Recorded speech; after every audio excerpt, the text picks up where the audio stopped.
Right. Let's just delve right in. Okay. I've been looking forward to this interview for a very long time. It is Groundhog Day, very aptly timed, and many of us can relate to that this year, especially here in the UK, where the restrictions are really tight right now.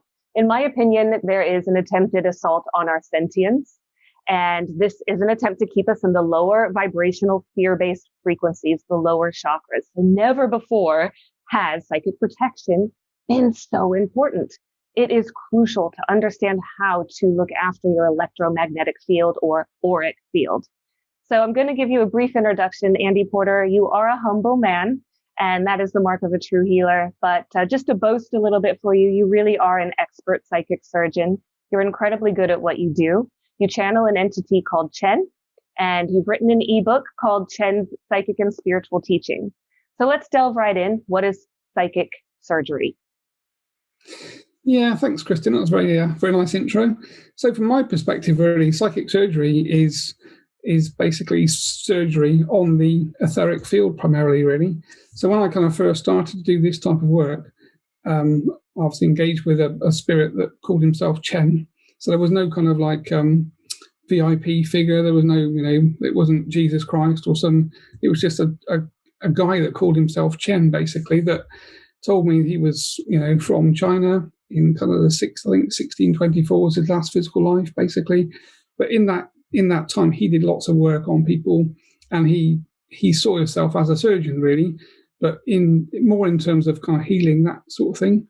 So after we kind of connected, and I started working with him, worked through Reiki, that kind of thing, but eventually ended up doing what we called psychic surgery. So his take on that basically was, it's just surgery on the etheric field.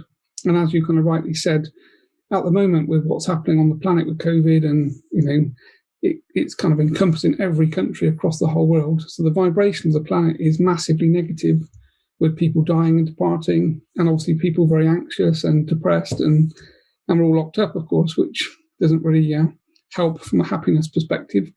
So looking after your etheric field and making sure that you're resisting any type of negativity is, in my opinion, kind of like key to your happiness, really. And it makes a massive difference. And the thing about psychic protection is really, it's like so easy to do. So again, lots of people talk about psychic protection and you need to go on courses and do all sorts of kind of woo-woo magic. But, in my opinion, it's just simple, really. Everything that you think, you kind of manifest, because we're kind of moving into that 5D space. So as long as you think you're protected, you can be. And obviously there's a whole load of things that you can do to increase your etheric vibration and put that protection in place. So things like drugs are a big problem, really, in terms of perforating the etheric field. So no drugs is kind of key. And obviously alcohol and tobacco, I see people that drink and do, obviously smoke, and it's not a massive problem from an etheric field perspective, not in comparison to drugs, certainly. So alcohol's okay and tobacco's okay in kind of minimal levels, really. And then again, it's just the foods that you eat, really, eating healthily, vegetables, and of course meat is a big thing as well. So trying to reduce meat consumption, because I had this chat with Chen about it actually years and years ago. So when we first started, he kind of encouraged me to go or to move into the vegetarian space on the basis that he wouldn't work with me if I was eating meat. And that turned out to be a test, basically, to see if I would follow that line. It was kind of to see what my appetite was to do this work. So he kind of threw this kind of challenge down as if, if you can go vegetarian and stay vegetarian, I'll work with you and train you to do psychic surgery. If you can't, you're not the right person for me, and I'll move on, basically. So I kind of followed that vegetarianism for about 7 or 8 years before eventually kind of starting to eat meat again. But the whole problem with meat really is obviously the way that animals are killed. Most of them are killed in a pretty negative way, and there's not much TLC and love involved these days, certainly in the big commercial factories. And of course, what that means from an etheric perspective is that animal's vibration is extremely low. So it's full of fear, and they're full of adrenaline as they die and take their last breath. And of course, that vibration gets incorporated into the meat, into the flesh, into the animal. So when we then ingest that, that animal in whatever way we ingest it, we're actually assimilating that negative sort of frequency and vibration into our own etheric field. And okay, that's okay to do some of the time, but of course people eat lots of meat, potentially, obviously, that meat's going to bring their own vibration down, which then is potentially going to cause them to perforate that etheric field, and that then, of course, attracts negative entities and discarnate spirit and all the other problems that kind of exist out there, sort of parasitic entities that exist in different dimensions that can attach to us and kind of feed off us, basically. So if that kind of makes sense to you, that's my kind of... Yes, absolutely. You hit on so many important points. So just to kind of clarify and recap before we go on, it's like eating live foods is so important just to keep your vibration high. And I call it the energy of the kill. When you eat meat, you're eating the energy of the kill, literally. And, you know, what does that mean? Because everything is interconnected and we're vibrational beings. And it's so important to really understand that concept and work psychospiritually on the Holy Trinity level. I call it mind, body, soul, right? And that's happening on a multidimensional level. And this is coming up a lot in terms of, you know, how can we judge, say, other entities maybe perceptively attacking us if we're turning around and eating our own animals, right? So I mean, not to mention the adrenochrome name, right? So is that not the same thing? I mean, how are we to rectify this vibrationally across the boards?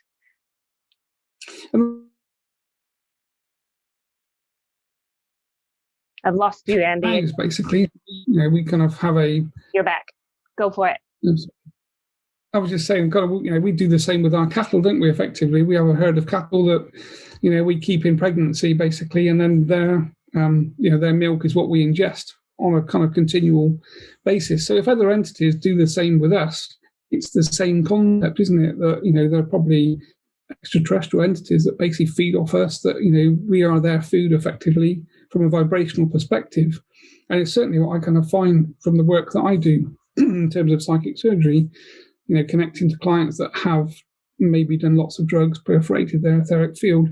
You know, there's a whole host of things that hang off that, basically. So there's negative entities that are kind of, you know, highly intelligent, that are that live in or require that low frequency of vibration. That is their substance, effectively, to ingest. So they're looking for people that are doing drugs or, you know, alcoholics or addictions because their vibrations are low. And of course, they're going to attract these sorts of entities to them. And then obviously you've got the, you know, discarnate spirits. So people that had a life, that are dead, that may have been a drug addict or an alcoholic, they're going to get attracted to the same types of addictive people. So if you're an alcoholic, persist and obviously attract those sorts of other discarnate spirit into your vibration, basically. And then, of course, they attach to your etheric field and follow you around. And, you know, as things tend to get worse, your vibration obviously keeps dropping to the point that many people start to have intrusive thoughts, intrusive voices, you know, anxiety, depression, that kind of thing. So, when I look at a person as a client, you know, I can kind of see all of these things hanging off, and it almost looks like a dog with lots of fleas, basically, that once you take the fleas off, the dog's kind of left in its kind of cognizant state of sovereignty. And then, you know, the emotional state changes immediately. And most people can feel that really fast. Yes, and you touched on a subject really close to my heart, because I am a survivor of severe acute alcoholism where, you know, it brought me to my knees. It nearly killed me. And that was the source of my spiritual awakening. So I'm so grateful for that entire experience.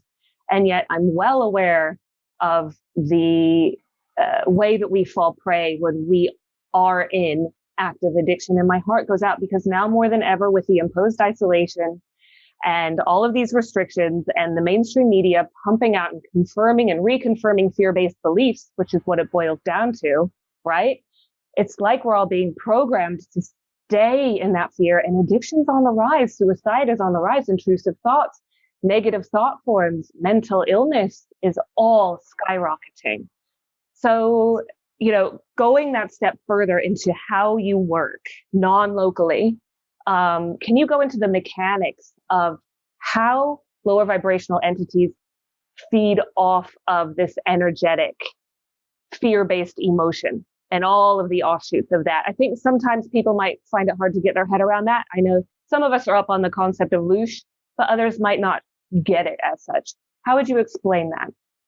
Yeah, so the way that I see things, I can kind of see etheric field. So when I work with Chen, who's obviously my guide, So quite luckily, he does all the work basically, and I just talk effectively. So it's quite a good partnership from that perspective.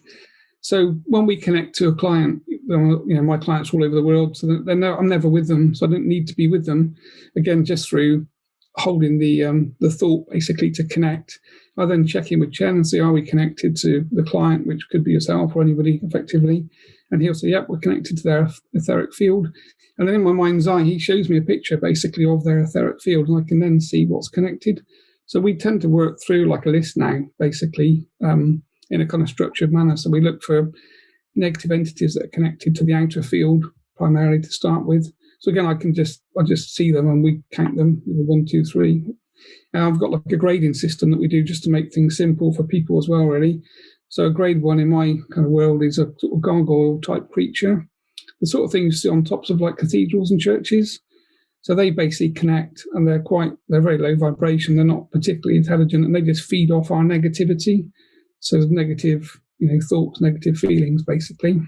And of course, the more of them you've got connected, the more negative they make you feel, and the worse you feel. And of course, the vibration drops, and the whole thing becomes a pretty negative cycle. So that's the first type grading. And the second grading is what we class as a grade 2, which is sort of a demonic type entity. So we kind of connect to and talk to them. So again, I have quite a lot of conversations with those sorts of entities, and they're highly intelligent, kind of well past my my sort of limits, really. But interestingly, they just see us as food, effectively, the same way we raise farmed animals and we kill them. Their concept is the same, and for them, the biggest thrill they get is if we commit suicide. That kind of last part of the negative vibration and the adrenaline and stress, that's the bit they ingest. So you tend to find that if demonic entities are connected to somebody, they're trying to push that person to be in such a low state and obviously put those intrusive thoughts in to their mind to kind of commit suicide. And this is why you see so many people that are so low start to have those sort of very negative, terrible thoughts, really. And most of them know they're not theirs. They know that they're not intuitively their own thoughts. They kind of know it's coming in from an external place. But of course, until you can disconnect that entity, then of course you. Oh, I've lost you again. 3. You're back. Sorry, can you just recap? I lost you for about 5 seconds. Sorry, did you? I think I've lost you again. There. Okay. It is my end. I don't know. We've had a fefew technical difficulties. I don't think something wants us to have this conversation. Can you hear me now, Andy?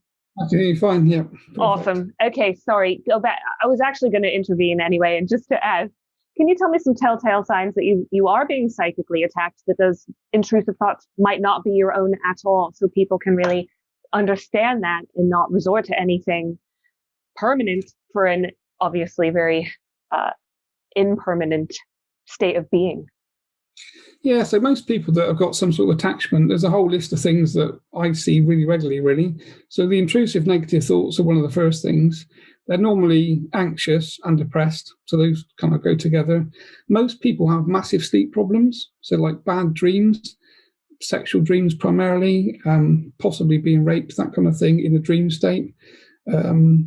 Also, almost like the feeling like you're leaving your body in that kind of dream state. So some sort of like sleep paralysis is quite common. And then we're into kind of like self-harm, that type of thing as well, which sort of leads into sort of behavior changes, change of habits. So again, people like your loved ones notice that you suddenly start to do different things that you've never done before.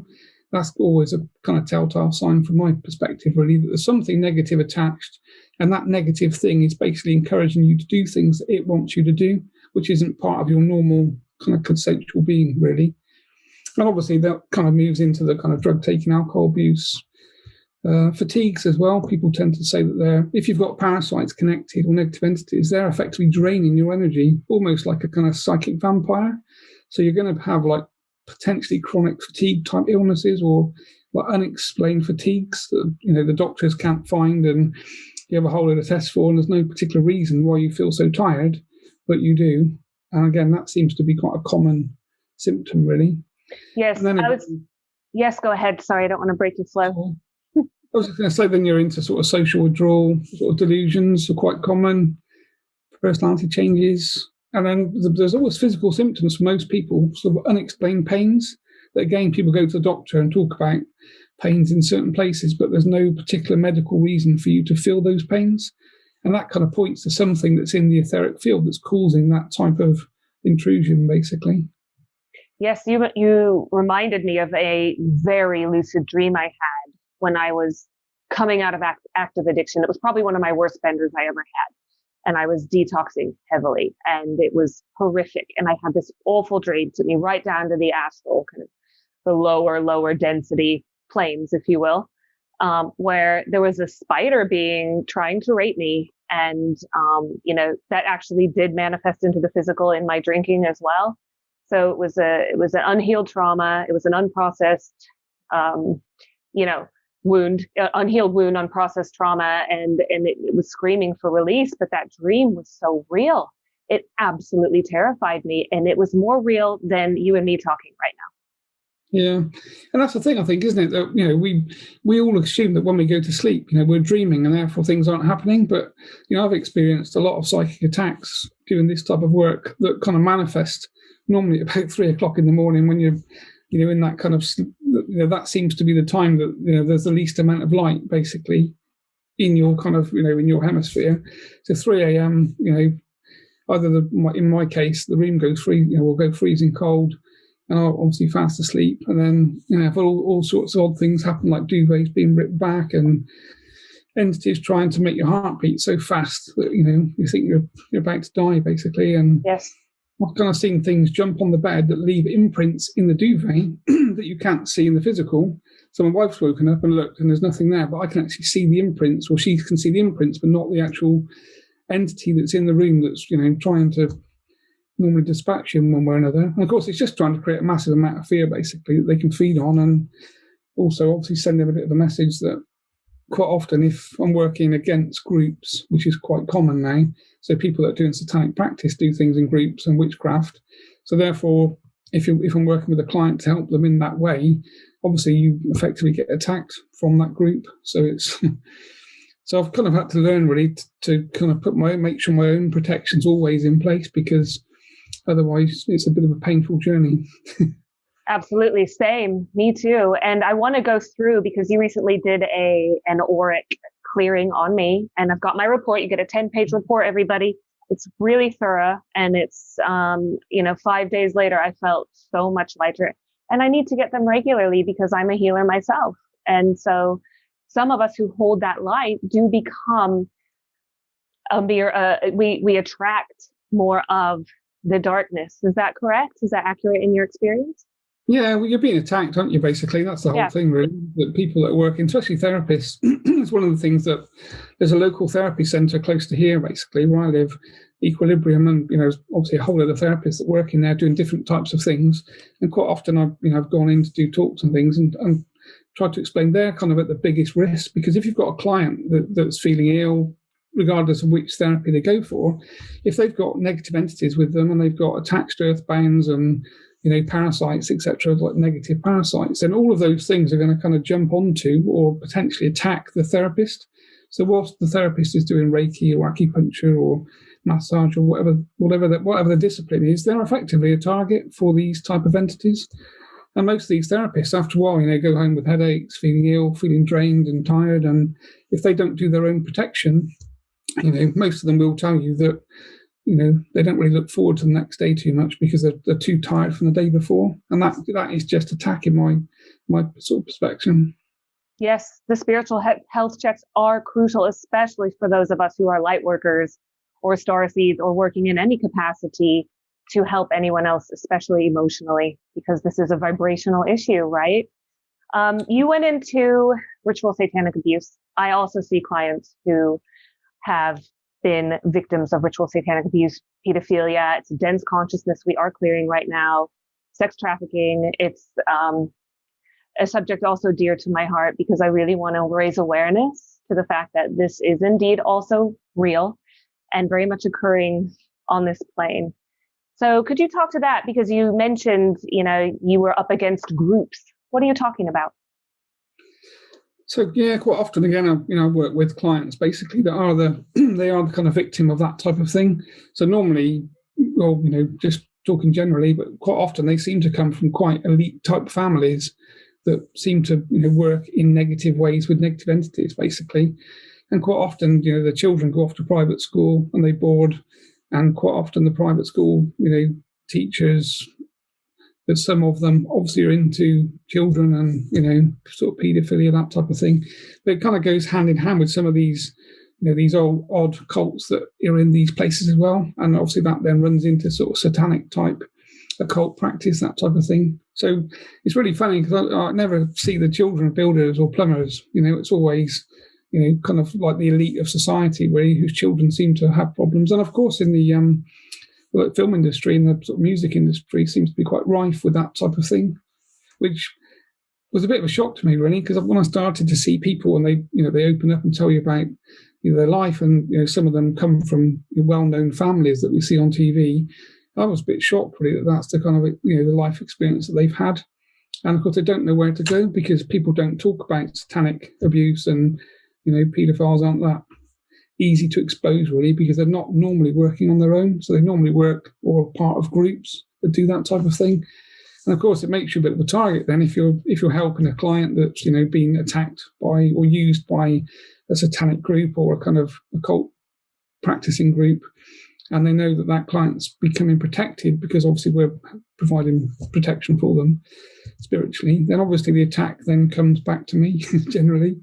So this is where I lean on Chen basically, and it's one of the kind of agreements and deals we had a long time ago.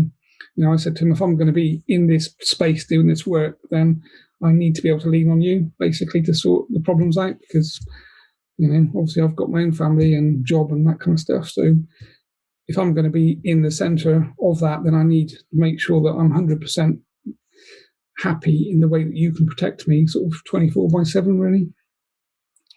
Absolutely. So, I get that. I rely on my guides too, my Pleiadian guidance team really. And it's more important than ever that all of us not only learn how to protect our auric fields, but also pump that muscle of clairsentience and start to get in touch with the team that is there to look after us as we become more aware of the atrocities and the horrors that are occurring and have been occurring for millennia in the collective. Right. And it's like denial. Do you believe, because I think self-deception is really, if there's such a thing as sin at all, it's our capacity for self-deception. Do you think denial leaves us open for psychic attack? Yeah, I think that's the problem with society really, is that we don't really address it in society. And of course, because the media is so controlled by potentially, people that are in that elite space and maybe, doing that type of work, then that is the whole problem, that it's not being brought to the forefront. And I think that's the beauty of the internet really, is the internet is now leveling that playing field. So most people, certainly younger people now, don't turn the news on, and they go to the internet for their news, and their news is localized in their kind of groups and the people they talk to, rather than, you look at the older generations, like my parents now, the BBC is truth basically. So if it's said on the BBC, then it must be true. And, we obviously don't believe that, and we know it's not the case, but our generations have seen that, and the younger generations are kind of in front of us now, whereby, they're moving through the social media platforms, and the information comes out one day and it's, viral the next day. And it's fantastic that, we can start to use these techno platforms against the elite people. So, well, we can be addicted. I mean, bringing addiction back into it to the mainstream media, we can be addicted to fear-based thinking. We can be addicted to the matrix in general. And that denial keeps us from healing all of these aspects individually and collectively. But that dovetails really nicely with this concept of immunity, which is front and center right now with the virus, if you will. Can you speak to the virus? What's happening right now? Speak in code a little bit here. Yeah. And just the importance of immunity and how that ties into protecting our auric field and making sure we don't have these preparations. Yes, I mean, I kind of agree. Really, it's obviously your kind of psychic and spiritual immunity dovetails into your physical immunity, really. So, if you're not eating the right foods and drinking water, and trying to keep yourself fit and healthy from a physical perspective, then obviously your every other vibration that you have is not going to be that healthy either. So, the tool required really. And that's that is the big kind of takeaway point. I think that your psychic protection or your spiritual protection isn't just an overlay of your own immune system and your own immunity really, which again it comes back to food. So effectively, you look at all of these diseases that we see that doctors talk about, arthritis and things. If you kind of look into it, if you just live off vegetables and juice all day, you probably wouldn't have any problems at all. But we're just eating. The food chain is now so badly just kind of diseased, isn't it, really? That yes. There's no living food at all anymore, really. And even like the fruits and vegetables are sprayed with toxins. And so unless you can afford to kind of eat organic food or grow things yourself, then, we're all struggling really from a kind of immune perspective. But as soon as you get into the kind of pre-packaged foods and all the processed foods and takeaways and, that whole world is never going to provide any sort of perfect health really. And therefore, you're going to manifest disease in one way or another. And then, of course, when you manifest disease in the physical, that kind of breaks your etheric protection and then opens you to a lot of these spiritual parasites and spiritual entities that we can't see, but, are there and do exist. Absolutely. Do you want to now deep dive further into the different types? Because I found that really interesting. So there's the negative entity attachment. I'm reading my own my own report, which is just from last week, I think it was. I had 3 negative entities. Earthbound spirit attachment check, grounding check. So my grounding was compromised. You want to go into that a little bit more? Yeah, we can do actually. Yeah. So I think we covered the sort of first 2 entity types that I tend to check for. And the third one was like an extraterrestrial, basically. So ET energies are particularly difficult, and quite a lot of people have problems with implants as well. So like alien-based implants that they know are on their body that is normally in places you can't get to and you can't see, but that they're there. And again, that's some sort of control system that's being put into your etheric field. And we find them quite often with people. So that's, from my perspective, that's the kind of 3 gradings of entity that we see. What about negative chords? Yeah, so negative chords are kind of simpler to understand in a way. So if you think, like, if you and I kind of, have this disagreement and we get into an argument, that kind of thing, then effectively we chord between each other. So I send my energy to you, you send yours back to me. And if that's a loving, harmonious energy, then obviously you both have that high vibration connection. But if you've had a massive argument, or it's someone that you don't like, then obviously there's a negative connection between you, which I kind of see as a chord, like a negative chord. And of course, the more people that come into your life that you have disagreements and stuff with, normally obviously family, because we choose our friends, but we don't really choose our family members. So most people in families have a lot of negative chording between them. And of course, each time you have chords connected to you in a negative way, it's just more negative vibration that, after a while starts to weigh you down, basically. And when those chords have been detached, both ends feel better. So, even if it's, say, between a client and their mother, the client may have booked the appointment and not the mother. But when those chords have been detached from both of them notice the sort of freeing feeling, that they feel more harmonious, and a lot of that negativity and a lot of the kind of historical problems seem to disappear. So lots of people mail me, after a few weeks and say, it's amazing, I've never got on my mother, and suddenly, since I've been cleared, we're both seeing things differently. We're both kind of, we're actually getting on with each other now, first time in years. So, I mean, these chords and vibrations make a big difference to our lives, really.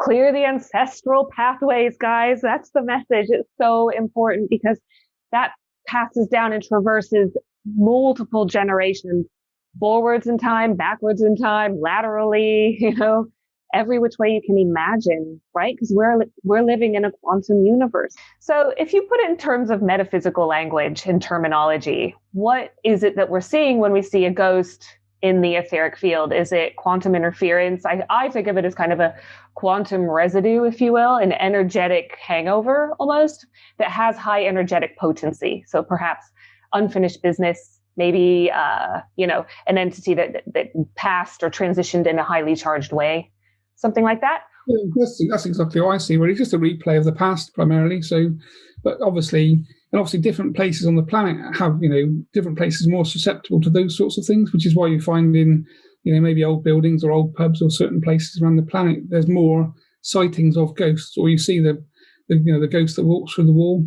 and does it continually. So clearly, it's not a discarnate spirit that has intelligence and you can talk to. It's just basically a replay of an old energy that happened, like you said, really highly charged, and it just replays itself. And this is why you can't really, as a medium, you can't connect to a ghost because there's nothing to connect to. You're just watching like an old energetic replay, basically. Well, that helps dispels the fear. And I know some of what we're talking about might seem fearful to some people, but we're here to kind of name it so we can own it and change it and not be afraid of these entities, attachments, and other types of energetics going on in our field. Yeah, and that's the thing, really. I mean, from my perspective, the first thing I do in the morning is just do my own clearing. So I have a shower because I find, because I'm in a shower, you're cleansing your physical, really. And I kind of take a handful of like sea salt and just run it around the outside of my kind of, my body, basically, to clear that auric field. And, that's a kind of spiritual clearing before you start the day. And then I normally connect to Chen and we have a quick chat about something or just the day ahead. And then I do like a sovereignty check. So I just ask myself in my own mind, am I sovereign? Yes or no, 3 times. And as long as I get 3 yeses, I know that there's nothing external attached to my etheric field that shouldn't be there. So again, that's like a really simple thing for people to do. And of course, when you first do it, you think you're kind of fooling yourself because it sounds like you say, am I sovereign? And you get a yes. And you think, did I say yes? Or where did that yes come from? Because it kind of just pops into your mind. So it's kind of coming from your higher self, effectively, or, that higher part of you that knows. But of course, the more you do that, the more you start to learn quite quickly that, if you don't feel quite right and you do a sovereignty check, you get a no on the 3rd time quite often. And then you realize that something negative is obviously, attached to you or connected to you. And then I just work through like a little meditation I kind of visualize like a big sword in my hand and just go around the outside of the field to chop off any negative cords or any negativity. And then I just ask Chen, because I'm lazy, I'll just ask him to do it. Excellent resource to have at your disposal. I love that you said sovereignty checks. That is so important because this whole process is about sovereignty. This whole thing of ascension and awakening and the powers that were, creating the illusion of fear, right? If we stand in our own sovereignty, that's our superpower. I want to go further into some solutions, really, and look at intent. Is that not also another superpower, do you think? The power of our conscious focus? Yeah, you're exactly right, Kristin. Intent is everything, actually. So there is nothing else that you need to do. Everything is intent-based. So, from my perspective, if my intent is to connect to you, to work on you, then I know that I'll connect to your energy because that's my intent to do that. And the more practice you have at doing that and the more often you do it, obviously the better you get effectively. And the same with like clearing yourself, you don't have to be able to see things from a psychic perspective. You can just use your intent to say to yourself, I'm clear, basically, or, move that intent out to the guides and say, can you clear me? You don't need to hear what they say back or connect to them. Again, you just need to know that it's happening. And the more you do it, you get at it. So everything is intent, effectively, because everything's vibration, ultimately. And that's why this field should be so easy for people to understand, because I think it's been made complicated on purpose, but it should be the easiest thing in the world because we're physical beings with a spiritual soul, effectively, and everything's intuitive.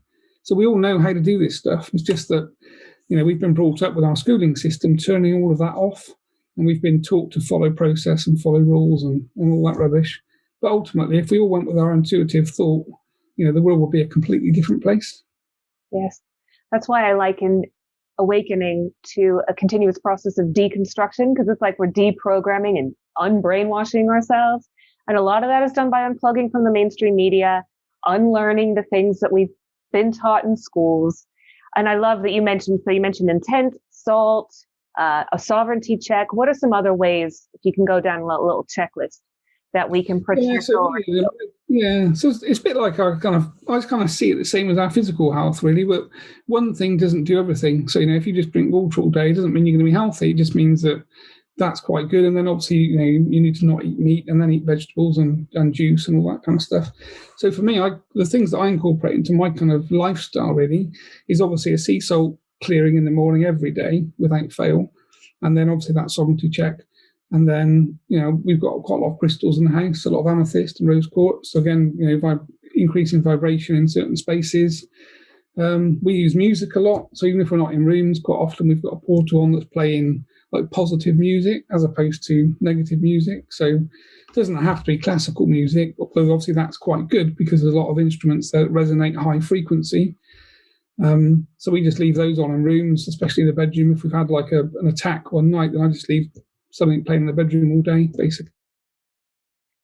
Sound vibration out to every single corner of the room, and they're brilliant for clearing negativity. So when I used to do workshops, when we could actually leave the house, in a kind of room or in a therapy centre, I'd just literally, rather than take incense, I'd just take my little kind of tinctures with me and just sing them 2 or 3 times until you can hear the vibration changes, and it gets higher and higher until all the negativity and stagnant energy is cleared. So they're like brilliant, really.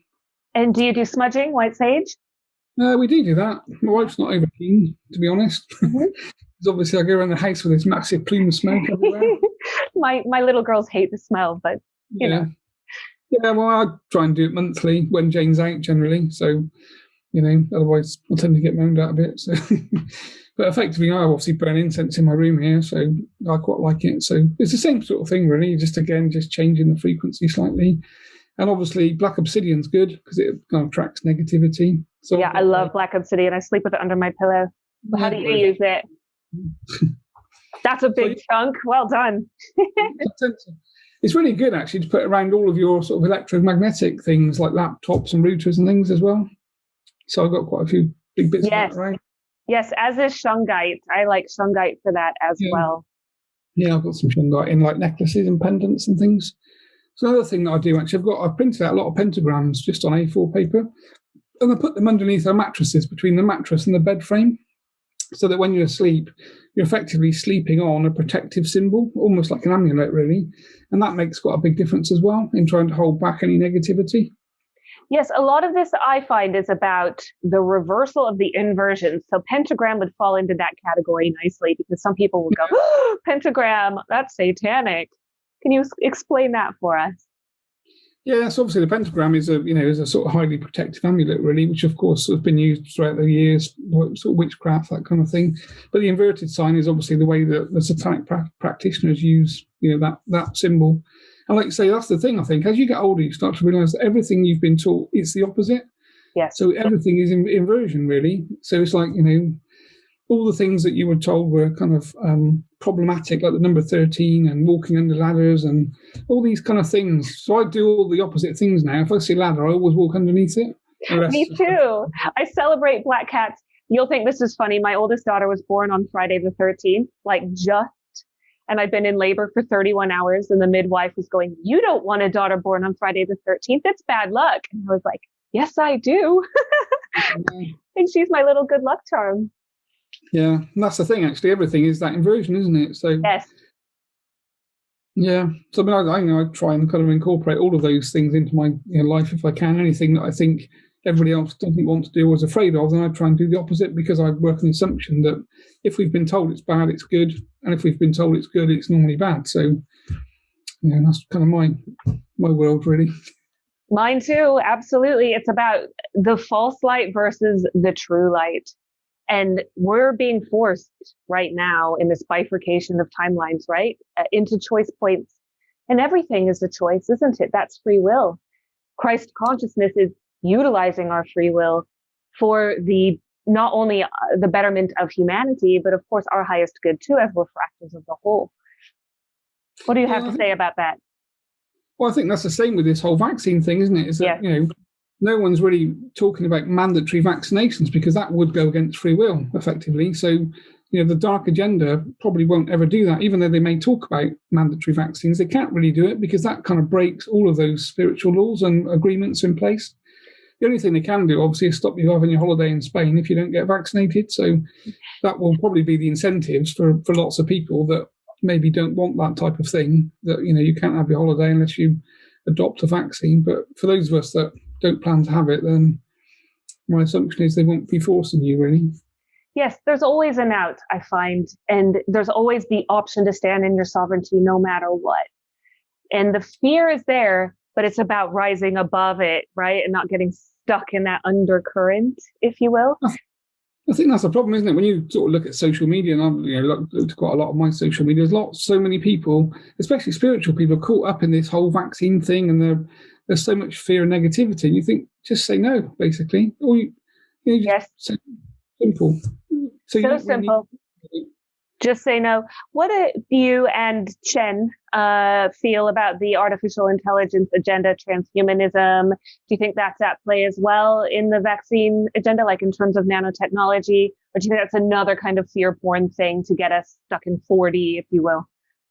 Yeah, I think it's trying to harness that sort of 4D energy, basically trying to, like, say, trap us in that place. So if you look at what's happened with this sort of Invictus Games that's happened over the last few years, all of the kind of like the war heroes and soldiers that come back with, with bits of their body missing, get these super bits, don't they, that are really good, and they can run faster than someone with normal legs. And it's almost like, and all the films, harmonizing with that and almost making it feel like if you haven't got something, AI about you, you're kind of inferior as opposed to the other way around.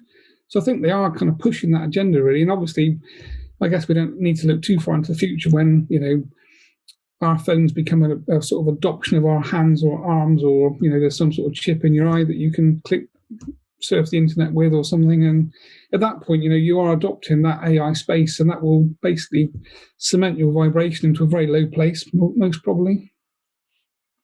Yeah. I mean, that is incentive enough, right? What kind of future are we feeding? What consciousness are we feeding?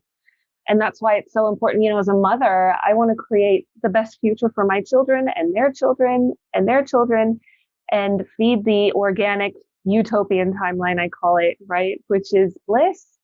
We co-create our realities, don't we, by the vibrations that we output. And so it's, again, goes back to keeping your auric field clean, clear, and protected. Yeah, and that's the whole thing, isn't it? Again, we need to get back to a place whereby, we kind of start rejecting some of this techno push, really, and get back to nature, get back to connecting with, we're an animal on the planet the same as the other animals, effectively, just that, we've kind of lost track, I think, really, of that whole thing, and this whole polluting the planet, and trying to keep working down this techno line all the time, and new phones and new technology, and people can't talk to each other anymore. And I walk around. I live in like a small town, and I walk around without a mask on, and I say hello to everybody every day. Me too. And most people, they look at you like you're mad. You think, yeah, you've got a mask on, you're saying hello to me. It's like let's get back to some sort of interaction together.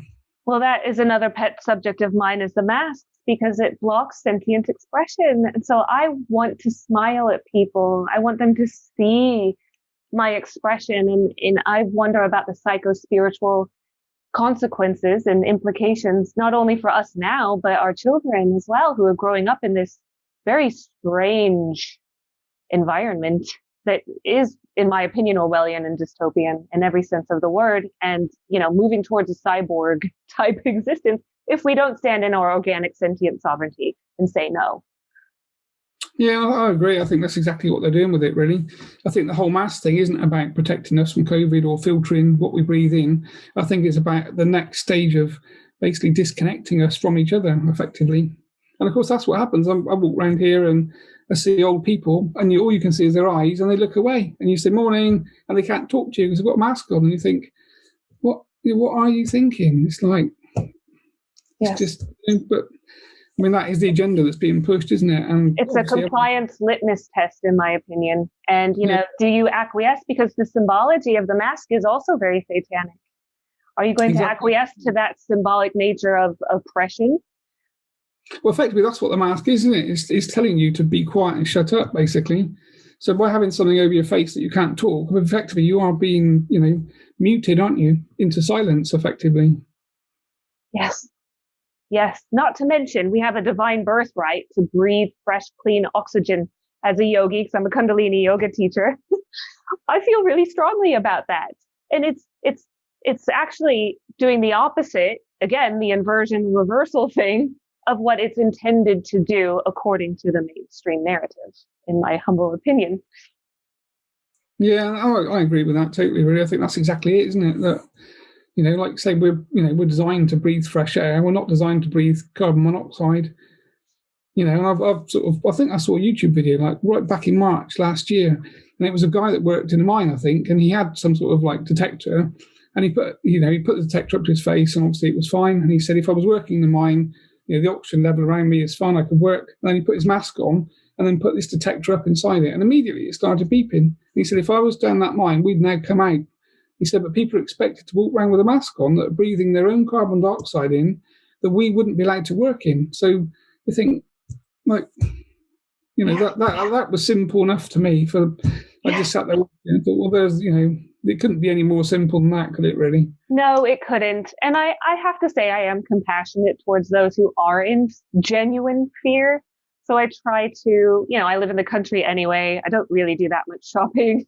The farm shop, it's all kind of outside. So I'm able to do that more than, say, living in a big city. But that's partly why I chose this environment to start with. But yeah, it is a slightly difficult one to manage, I think. But I have managed not to wear a mask once, and I'm going to keep that going. And I'll do whatever it takes to stand in my sovereignty. And if that means I can't travel for a while, I won't. For me, that is invaluable. Yeah, and that's where we are, really. That was our kind of conversation over the last few weeks, that, we were talking about holidays and all those sorts of things. And, we just said, well, basically, we're not having an injection. So if that means we stay put, then we stay put, basically. And, all we need to do is watch what happens around us, because if the vaccine is as bad as, potentially it could be, then there'll be enough people with problems that it won't be too long before they stop doing it anyway. So it's almost like I see that they're trying to roll it in so fast because they know there's going to be a massive problem. Yes. But of course, if you've already vaccinated half the population, then they've ticked the box they wanted to tick, really. And that's the purpose of this conversation and more conversations like this. So thank you so much for discussing the contentious, because it's so important to raise awareness around it before it's too late. I feel so strongly about that.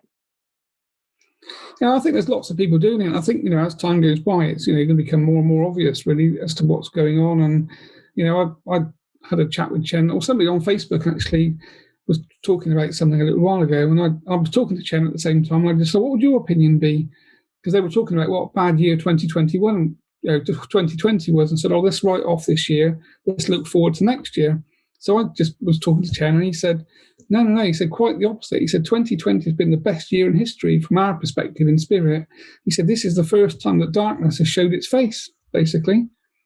And it was like, wow, that's really cool. So I wrote this on this guy's timeline, but I don't think many people kind of got the concept. But that was Chen's opinion. That they were really pleased that effectively it's like we all talk about the devil, but no one really sees the devil, and therefore no one really believes in it. But people that are religious, have to kind of believe in it, because that's part of their their kind of understanding. If you're religious, there's good and bad, and obviously the devil runs around with a little red tail. But effectively, I kind of talk to demonic entities often, and they do exist, and they do what we think they do.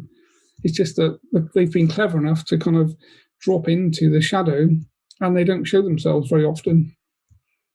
I couldn't agree more. It's the double-edged sword, right? Where it feels like it's getting worse, but I'm celebrating that because we can finally bring it into the light of consciousness fully. Yeah. And that's how we transmute and transcend these negative energies and entities. And oftentimes it's the man behind the curtain, phenomenon, where actually at the end of the day, go, well, what was I so scared of? Acknowledging that wasn't that bad. It's the anticipation of it that's sometimes far worse than the actuality. Do you agree? Exactly. Yeah, definitely. I think that's the whole thing, isn't it, as well? I think if we just all stand in our space, basically, and, again, talking to Chen, we have a laugh about things, and, he says to me, it's being a human so simple. You just hold your space. That's all we ask you to do. You don't need to do anything amazing. You don't need to be some, superhero. Just hold the space and change the vibration. That's it, really. And you think, oh, if everyone knew that, we could change the planet overnight, effectively, if everyone just, transcended fear and said, not go in there, let's just all go with the light and the concept that we need to raise vibration. And ultimately, if we die anyway, it doesn't actually make any difference, because we live on, don't we? So there is no big problem with it, really. And that's the only thing they use against us, is the threat of death. Whereas if you're spiritual, there is no threat in that, because, we just come back and do it again. So. Yep. That's it. We are just prana and we change forms, but I call it a change of cosmic address. That's all that happens. We are eternal. We are, absolutely immortal, powerful beings, and to stand in our own divinity and own our own sacred nature of our sentience is what I call it. Our life force is what it's all about. And I think all this is a natural part of ascension as we're in between the sort of changeover of epoch cycles, right? Ending the Piscean age, going into the Aquarian age. This is very much totally where we're supposed to be. Do you and Chen agree? Yeah, Chen's agreeing. He's nodding and laughing, basically. He might third eye. And he's also saying, you must remember that for most people, they won't change unless they're pushed. So most people have to be taken to the brink to push back. I know that one. From my, days of fighting alcoholism. You can always bring it back to the individual, right? The collective is just the macro of the microcosm. Yeah, the inverse, the same thing, yeah. Yeah, I wanted to go into Kundalini Awakenings just a little bit more because I know you do a lot of work in hospitals and psychiatric wards. I think a lot of that is Kundalini Awakenings either accelerated, usually, too fast, or sort of accidentally activated, if you will, or perhaps gone a bit awry or misunderstood in some way, shape, or form.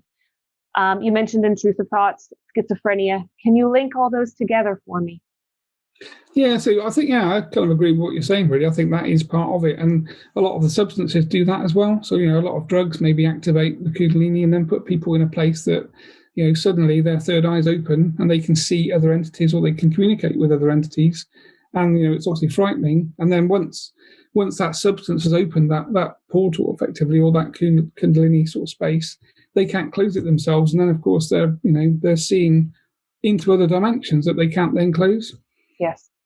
And that's we see that quite a lot. So from my perspective, there's that aspect, and then of course a lot of the other side of schizophrenia is in negative attachments, so negative entities that are attached, or earthbound spirit. So people that have died, they're attached to someone, they can talk to them, they can hear them in the same way that I do. I'm a medium, so I talk to Chen. So effectively, I'm schizophrenic in that way, really, because I'm talking to something I can't see. It's just that I'm quite lucky because obviously I can control the flow of information and the conversation, and obviously I'm working with a positive entity as opposed to a negative one. So those people that we work with in psychiatric units and things are just have either opened themselves up through drugs, which is quite often, or there's some sort of negative attachment, or some or they've just become spiritual. When you have a spiritual turning on, like with the sort of like Kundalini rising, that kind of thing, then effectively you can talk to other entities. But if you haven't learned how to do that, that's a massive shock. And trying to find people to help you is quite difficult. Yes, well, as a Kundalini teacher, I sort of incorporate a lot of my different trainings, if you will, from over the years. I've been like a complete course junkie. I've taken every psychic development and healing training known to man. I feel like I've got all these tools in my toolkit, but the Kundalini one in particular I use all the time because I see a lot of people who've gone and done ayahuasca or gone on a psychedelic adventure, and they find it very difficult to come back and integrate that experience and ground again on the earth plane. And we're here to have the physical experience, right? We're here to have that embodied experience. That's why I say enlightenment is embodiment. Yeah, I see lots of clients that have been often done this sort of ayahuasca, those sorts of things. And, and part of the big problem with that, I think, is that in that state, you're hallucinating to a certain degree, but you're connecting to other entities. And of course, these entities change form and they show themselves as someone positive and ask you if they can connect to you. And then most people give away their sovereignty. Basically, they say yes to something negative. And then effectively that negative entity now has a kind of right to be with them and connecting with them. And then, you're into the intrusive thoughts and, hearing voices and all of the kind of like the negative aspect of that as well, really. And again, once you've done that, it's hard to turn that off. Yes, it is. On a contractual basis, how does that work in terms of soul contracts? It's probably quite a good question. I haven't really ever thought of it in that way, to be honest.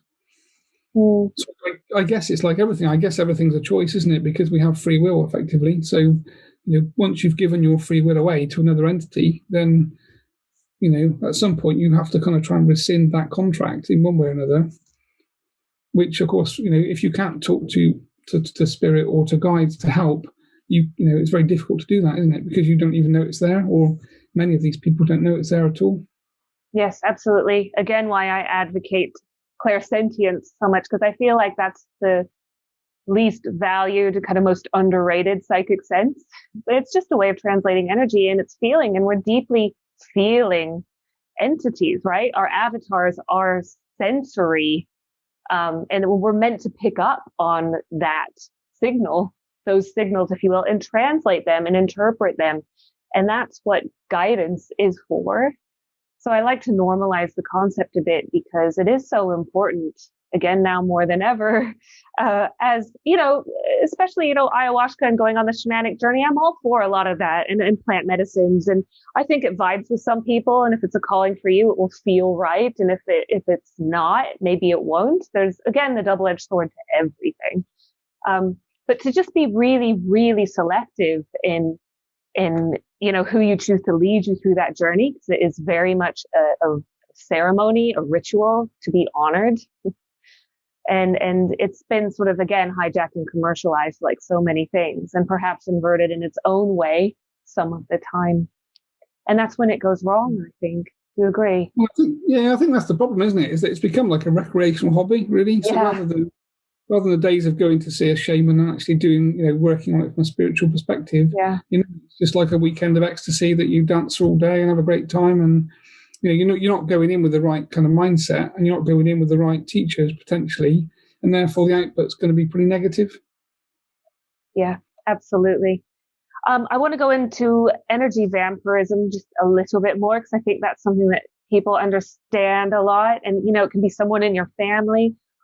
What is the exchange there? How do those dynamics work to deplete you of your own resources? So again, I think this is the whole kind of like the family dynamic to a certain degree, isn't it? Is that we kind of incarnate families that are going to test us, and you're potentially not going to get on with your parents, or you might end up being abused emotionally or physically in one way or another. So that kind of setting's already been set when you incarnate into your family sort of group, really.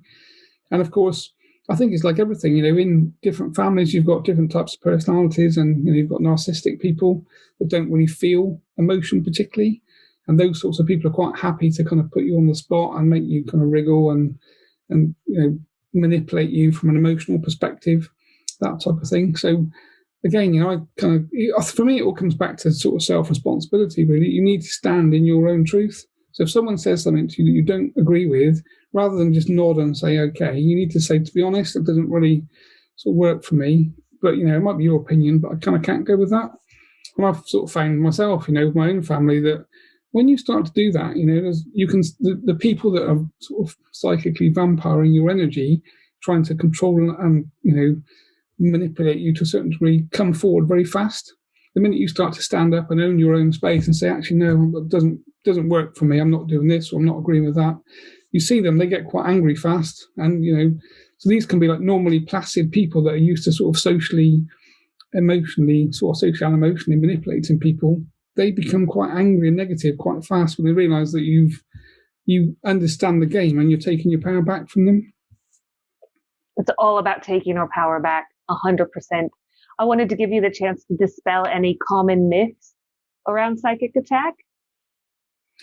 I suppose the common myth is it doesn't exist, really. I mean, I kind of, I see it. I work on clients every day, so it's there. And another thing that I didn't realise kind of existed in the way it does is the whole like cursing, witchcraft, occult practice type thing. So it wasn't something I'd really seen much of particularly, but certainly in sort of the Eastern cultures, sort of Indian cultures and things, there's a lot of that goes on. And the interesting thing is, it's normally like in between families. It's one family member becomes more financially viable or slightly more popular or more attractive, and oddly, it's the other family members that then curse them or go and pay some occult practitioner to curse them, to try and bring them down and send them bad luck and that kind of thing. And the way that I see that, if I look at someone's etheric field, I can see like a stream of energy that comes in from my perception of the right, which means it's the living person that sent that energy in. Well, I just see this stream basically hit the etheric field and just kind of go around the outside. So, and and obviously you can have multiple streams. If you've been cursed by 3 or 4 people, then I would see 3 different streams coming in. And we then just, Chen basically puts them in a sort of bubble of light, effectively, and reflects that negative energy back to the perpetrator. But I mean, that those things can do quite colossal damage, really. And of course, it's going on for years as well. So people don't notice that. They just notice that everything goes wrong in their life. So they suffer bad luck. Everything they do seems to go wrong, and relationships seem to fall apart. And it's they feel like it's never their problem. But that whole kind of cursing, occult witchcraft thing it seems to be very big. Yeah, definitely. What would you say to people who are spiritual perfectionists? So they go, well, I never get attacked. I'm above that. I've seen some of that in my practice, right? So that doesn't happen to me. And that denial and the defensiveness is always a bit of a clue to me that there's something there, and resistance. And I always try to release resistance, right? And get back to how are we channeling our conscious focus and get out of denial. I think it's like all things as well. I mean, I know people in the spiritual world that have that attitude, and normally it's just fear-based. They're fearful to accept the fact that there is negativity. If you believe in positive, you have to believe in negative. So if you believe in angels, then you have to believe in demons, don't you? Because there must be both. So you can't polarize along. Polarity, duality. Yeah. So those sorts of people, I think, are just living in a very fearful state, and again, it's that kind of like protective barrier that don't want to look at the dark, and therefore it doesn't exist. Yes. So going into what we want to seed for the future, you mentioned, I think maybe it was from our previous conversation, you mentioned the need to have psychic surgeons in every hospital. As we sort of merge, I'm hoping we see a merge of holistic, Ayurvedic medicine along with homeopathic and natural herbal remedies, etc. And of course, the emotional and the energetic, which is so important. Do you think in the future we're going to see sort of mediums at every hospital? That's what I hope for.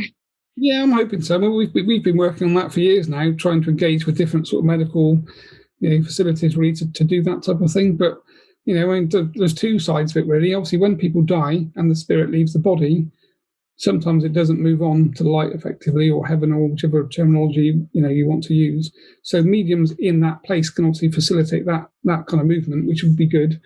And then we see quite often, I work with Dr. Terence Palmer, in sort of spirit release therapy, and he's been sort of written a book, and he's quite a foremost leader in that whole field really.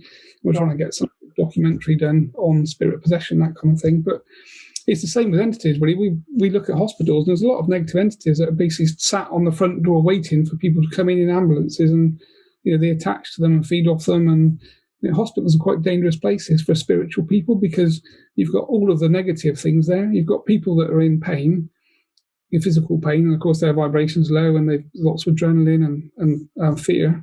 And then, of course, that attracts, a bit like a kind of, blood to a crocodile type thing, that attracts, discarnate spirit that are negative, discarnate entities, and just negative vibration, really. So if you could put a psychic surgeon / medium / psychic in a hospital, you can change the feeling of the whole place and move a lot of this spiritual, a lot of the spiritual negativity could be moved on.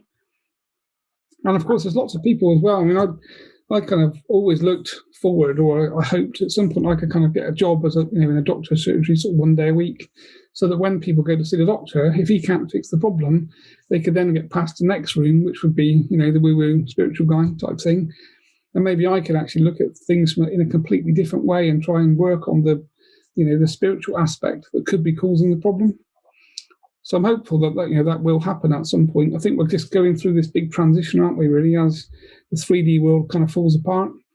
Yep. It's a big shakeup, and it's a disintegration of all the old structures that were not working for us. And that's what we have to keep reminding ourselves when it feels scary, is it's okay, right? It's letting go of the old, right? Sometimes good things fall apart, although they weren't good, but okay, if you feel like that, if you're plugged into the mainstream, so better things can come together.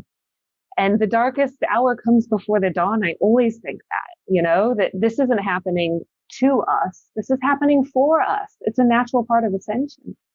Yeah. And we're like really, really lucky to be here at this time as well, because again, Chen's opinion is, there's a kind of massive queue in spirit to kind of come in now and incarnate into his physical body. So those of us that are here and we're living and breathing, we probably don't realize how lucky we actually are from a kind of, dimensional space. I pinch myself every day. This is so cool to be alive during this time. Wow. At this point in the quantum field, right? Latitude, longitude, where we are and what we are experiencing right now, it's unprecedented, and it's what we incarnated for. And of course, we go through the big forgetting, and we get amnesia when we're born, and that's part of the process, the illusion of separation. But now we're coming into that remembrance, and it is so glorious. I'm getting goosies. Those are my truth bumps. It's my body affirming what I'm saying. And it's, that invitation, the initiation to step into our own radiance and superpowers and actually purpose as well. I somehow think purpose work is absolutely completely correlated with psychic protection. How does that dovetail into finding your purpose and feeling fulfilled in your life? Yeah, that's kind of where I am with things as well, to be honest. I think, obviously we're all here for a reason, and it's not to go to work every day and do a job and be a, plumber or builder or accountant. That's just the kind of side story, really. We're here to do spiritual work primarily, all of us. And like Chen says, even if that spiritual work is just to hold the vibration, just literally, find a way of living whereby you can just sort of sidestep the negativity and just sit outside in nature for 10 minutes and look at the birds or talk to trees or do whatever you need to do just to hold that vibration. If we all hold a higher vibration, everything changes. And this, of course, is where we are. This is the war, isn't it? That the dark side is trying to make sure that we don't have any time to actually do that. So we've all got these massively busy lives, and there's always interruptions coming in to try and stop us just walking outside and take your shoes off and go and talk to a tree or just walk around a lake or just to connect to the real world, because we're not in the real world with this whole lifestyle that we're kind of forced to live, which is sort of money based, which of course is only energy anyway. So I think, like you say, it's simple stuff to do, isn't it? Yes, I'm with you 100%. And that's the funny thing about the tactics of the powers that were, is that they're completely, backlashing on them. It's like, it's literally, it's doing the opposite of what they've intended it to do, because what happens when we're locked down? Well, we're able to spend more time with ourselves. I see people actually engaging in their own emotional process for perhaps the first time in their lives, and people really tending to their emotional needs, releasing their traumas, getting closer, more connected to their nuclear families, because we're being forced to, right? So the backfiring is, again, it's part of this, although it looks like there's a hijacking of consciousness, some would call it I think there is a psychospiritual informational warfare going on. It's been going on all levels for millennia, and it's coming to a head, and we get to experience it in the physical, right? And that is like the best seat in the house. So to bring gratitude for that really neutralizes the channels. Do you think gratitude is also a superpower in terms of keeping your auric field clear? Yeah, I can remember actually years ago watching The Secret. If you've seen that, I love, yeah. The whole aspect of gratitude and all that kind of thing. And I watched it once and didn't really get the concept, and then I kind of watched it again, and I thought I'd kind of get this attitude of gratitude thing now. And I've kind of worked towards those sorts of teachings in my mind. So every morning, again, it's my ritual is to do the spiritual clearing, do the protection, talk to Chen, and then I do that whole, I'm lucky to be here, and I'm gonna have a good day. Still got to work and do all the normal 3D stuff, but when I'm not doing that, I can put some time into doing other things mentally. So just being happy with who I am and not trying to be something different, and not talking about other, trying to be anything you're not effectively. And just, again, just like being there for your family and your children, but in a truthful way. So when people do things that are wrong, or wrong in my opinion, I call it out and say to my kids, that wasn't a great choice, and I don't really go along with that, even though you might need to do that to learn. And it's almost just trying to be, set that example, isn't it, for other people that, you're not anything you're not, basically, but you're just trying to be the example in yourself, and then other people see you as the example to try and do the same things. Be the change you want to see in the world. That's what it's all about. And it's the simplest thing to do. It's just that to be that person, though, you do need to, you are going to lose friends, basically, aren't you? That's the kind of, that's what I found. As soon as I started to be me, people didn't like it. Me too. Me too. Getting authentic meant I had to be willing to lose those who weren't able to hold that space for the real me. And that's a vibrational thing, isn't it? It goes back to like attracts like. But it's difficult to hold, to live from the heart and be really, truly authentic to yourself is difficult. That's the challenge. Yeah. I had the same thing. I used to be part of quite a big group of friends, blokes, and we'd all go down the pub and talk rugby and football and cars and all that kind of stuff. And then as I sort of started my spiritual path, I was more interested in, frequency things, ETs and ghosts and spiritual stuff, and nobody wants to have that conversation. And within probably about a year, I guess probably about 30 friends, I was probably down to like 2. So I stopped being invited to all the pub sessions because nobody wanted me there, because I was talking rubbish whilst they wanted to talk about the rugby type thing. And it's a shock, really, because you think, I'm the same person, just that my interest level's now kind of shifted.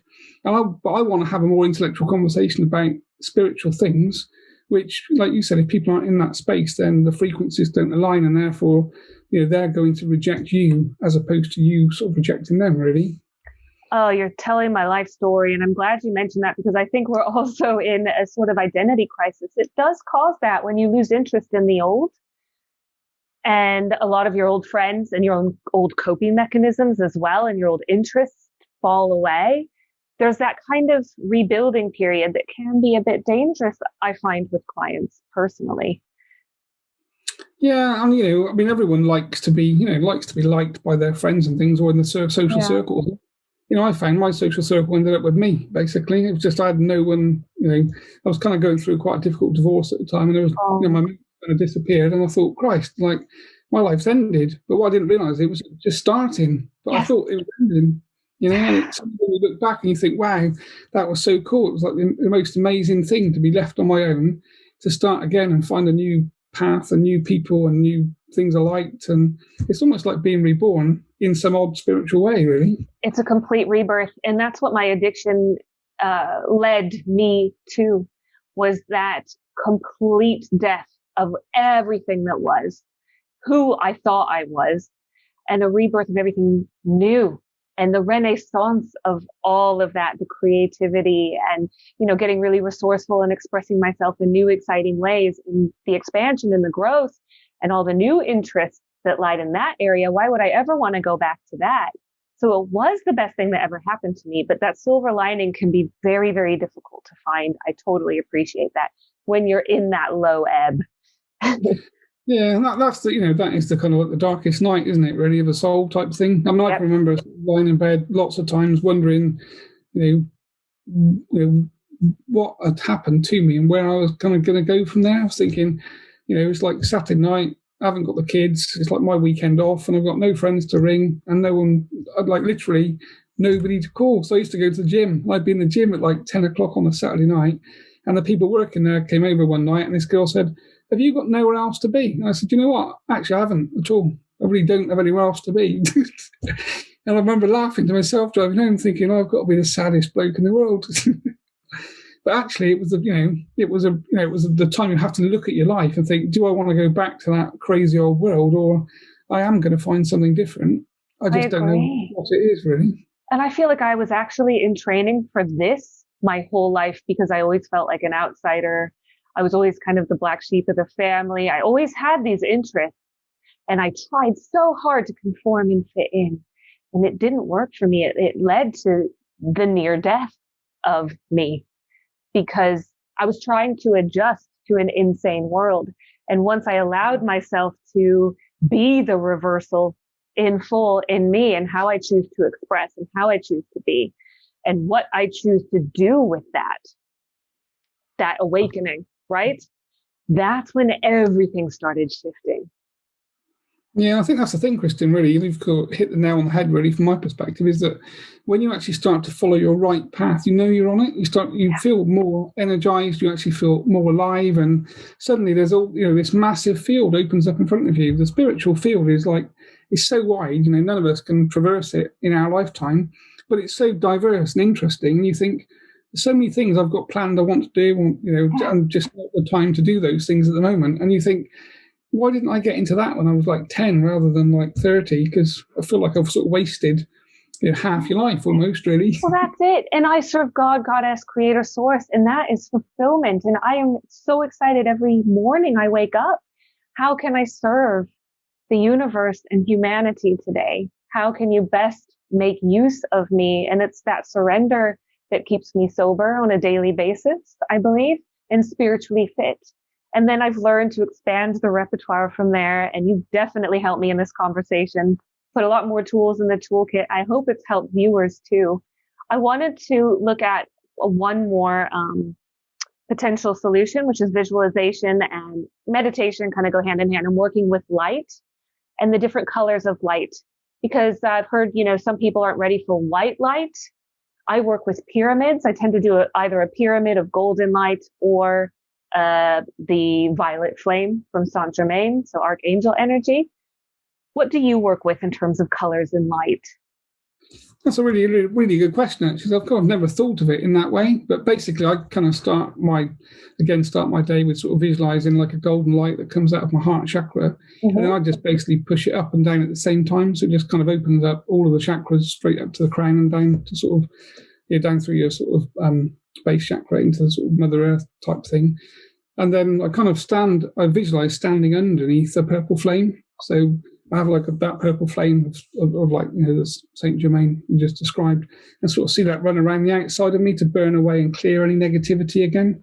And I find those two quick meditations are, I do them in seconds. Again, it's intent effectively anyway, so you can't kind of go wrong.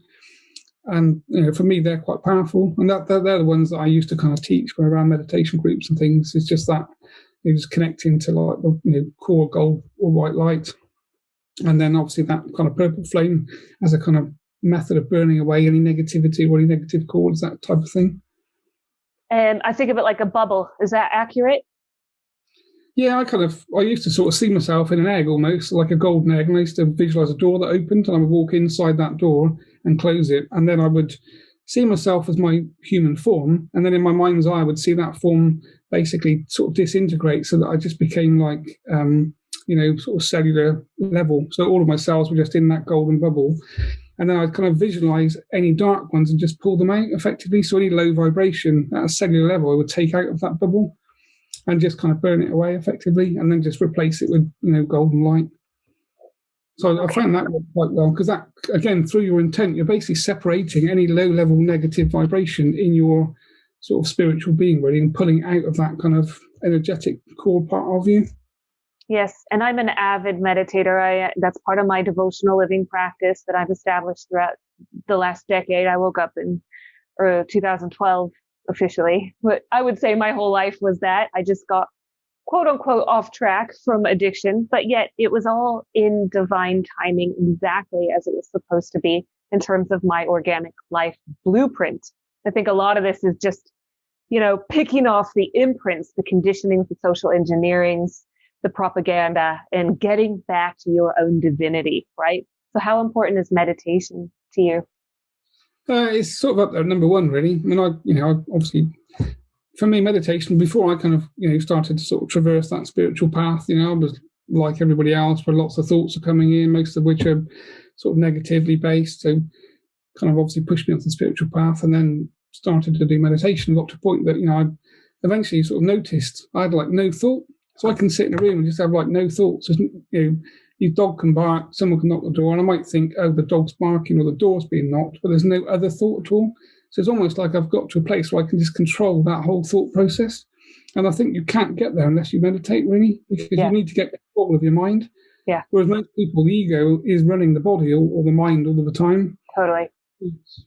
And the mind is a polarity organ, whereas the heart is unity. So you want to make the journey.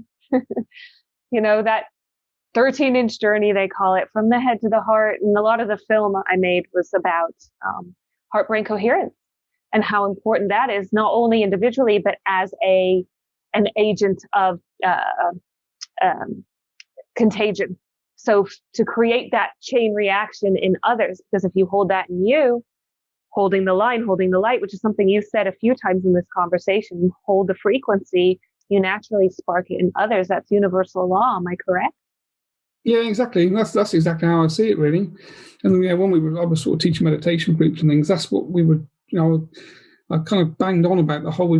We always start with psychic protection because there's no point opening up at all. If anyone's got negative things connected, then the kind of meditation group's going to go awry to a certain degree. So the first thing is to kind of clear and be clear, and then do the sovereignty check.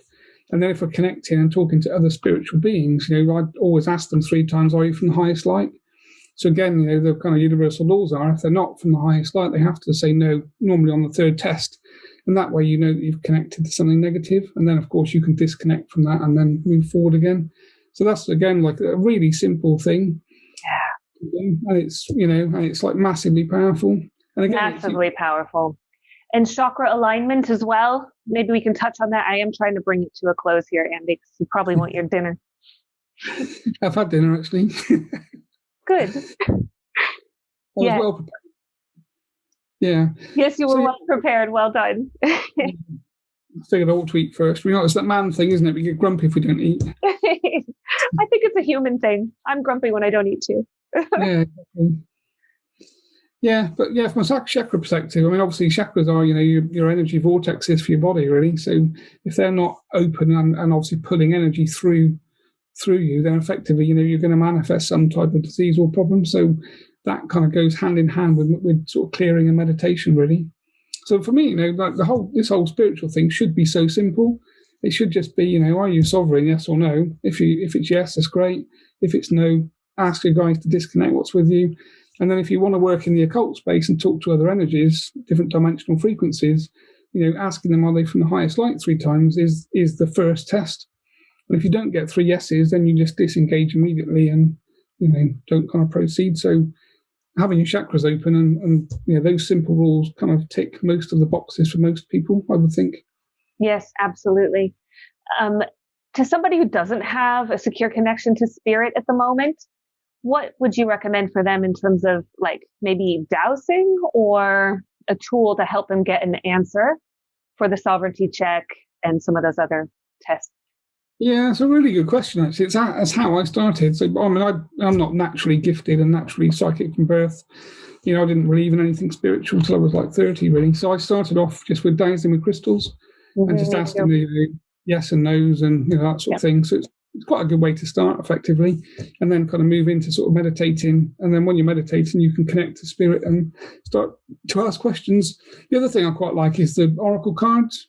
Yes. You can have a decks of different types of oracle cards. You can ask questions every morning with intent to say, what's the kind of like the leading question or answer for today.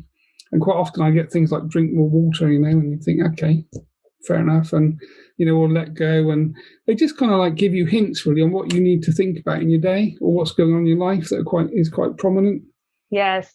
I love oracle cards, and also the psychology of vision cards I find are really good because they are psycho-spiritual, so it helps me integrate some of the emotional stuff I might be struggling with. Right.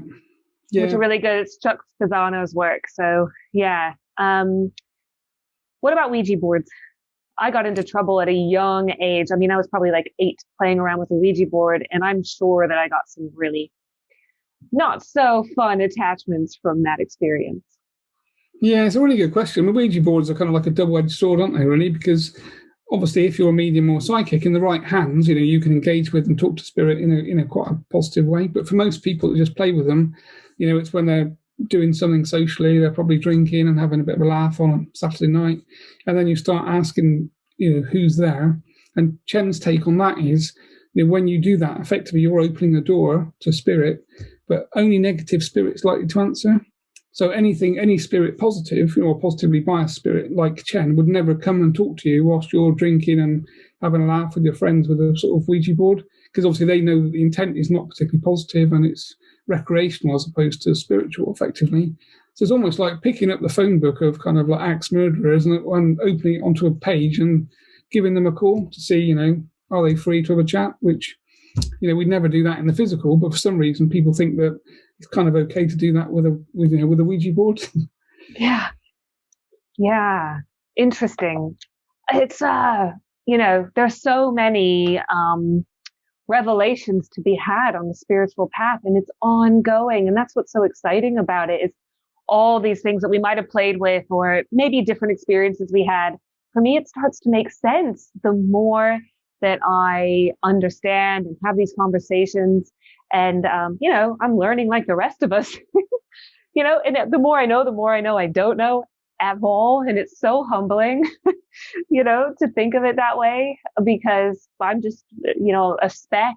And yet, as we know from quantum physics, and, we are also the universe in full, and we can have such an impact. So to hold the paradox is, if that's a word, I don't know what the plural paradox is, but that is part of the spiritual path, isn't it? Well, that's the whole thing, isn't it? I mean, it's a really good point, is that we are all connected. So, if I understand something, then if, in one way or another, that bit as well. A bit like the kind of way that you look at nature, that's how they operate. Like the bees all kind of know what to do. So they're all talking to each other in one way or another. And if, one bee gets squashed in one place, they kind of know not to go there. And it's the same with us. If we all learn something small and something positive, that kind of percolates into the kind of like the human family, effectively. It's just that we kind of need to know that's happening, and then we can all think about things in a completely different way. Yes, and I do want to be an agent for the dissolution of consensus reality, because I think that denial and that self-deception collectively is so keeping us stuck. And when I became aware of that aspect in my awakening, which was 2012, the dark came with the light. All of it just burst open for me, and that was like, cataclysmic pow into my surrender moment, as I call it. But that actually, it wasn't scary for me. And a lot of people would call some of the stuff we've been talking about in this conversation conspiratorial. To me, it made everything make sense when you absolutely start to understand the symbolism, the inversions, the distortions, the corruptions, the deceit. Because for me, that allowed me, or it gave me permission to then take command over that process and start to learn how to control my vibration. Not only my output, because a lot of what I'm about is, what are you feeding the field, but what comes in as well, which is what we're talking about today. Yeah, and it's a really good point as well, isn't it? Because effectively we can filter, can't we? So we can decide, you can turn the news off. If you don't want to allow negative vibration into your space, your field, your consciousness, you just turn the news off and don't watch the news. And delete. Yep.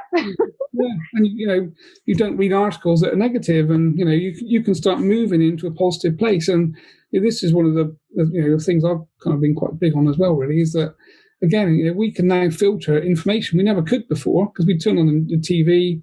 10 years ago, there were like 4 channels, weren't there? So it was, you got fed effectively the diet that they chose to give you, which was negative primarily. But now, you've got like 200 channels on TV, and you've got the whole internet full of like, plethora of like, information and positivity. So you can go and find the good bits. You don't need to assimilate the bad bits. So we ought to be so grateful that we're here at the choice point, really. Absolutely. I agree 100%. And it's all about your diet, your vibrational diet, and think about what that means on that multidimensional level. So as we embrace more layers of multidimensionality, we become aware of these, other aspects of self, and our consciousness starts to expand. We can absolutely start to co-create our own heaven on earth. That's really what I'm about. I'm about like, come on. All we have to do right now is use the power of our vibration. And like you said it before, everything changes in a nanosecond. Everything. Yeah, and I think that's the thing, really, with the whole vibrationary changes that are going on. Like we are all manifesting what we think about all of the time. So people that are kind of in financial debt or financial trap or financial problems and difficult relationships, that's all they're thinking about, and therefore they just get more of the same.